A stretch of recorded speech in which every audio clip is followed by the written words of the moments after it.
Mustafa wacyiga jira haddaad wax iga weydiisay wiil yahow walaal baan ahayn taniyo waa dheeree dad dhan lama wadaageen xogtiyo waqalkan suugaanee ifka lagu wanaajow adaan ku warramayaaye murtidaydan weelee naxwuhu dhaxalsan weeyaan inkastoo uu wiiqmoo wakhtigu waaye ku adkaado weynaha baryadii baan islaam abidka weecaynee watiinkii qur'aankiyo ducaan ku wardinayaayo waayahan walaalow bulshadii weyrax baa galayoo wiilashuu shisheeyuhu waxbaray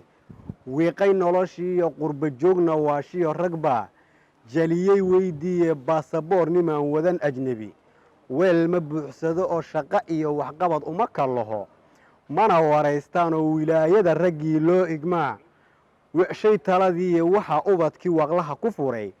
nacas warmoogaahee doqon uu wakhtigu saacidaa waala loo tumi doqon uu wakhtigu saacidaa waala loo tumiyo abwaankii wax sheeg iyo lahaa hagis wanaaggeeda xigmad iyo warkiisii la diid waadaxa ahaayee culummadii wacdiga faafin jiray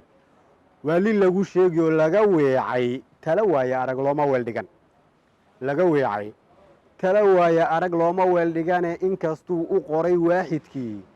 dunidan weeleeyey oo aan qalqigu waabi karin waxa dhacaa maanta qayladan willani waa dareen dhila wadataayo waaye aan fogeyn buu sharcigu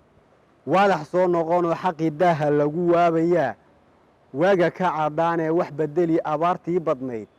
waqalkii roobaadoo weyd koriyo wuu noqon xilligu lagu wacnaadaayo nasri baa u walac odhan bulshadu wahanku saarnaayo insha allahu waxaa talada qaban waali caadilahe ha warwarin nimcada taalla waan ka wabxin doonaaye ha warwarin nimcada taalla waan ka wabxi doonaa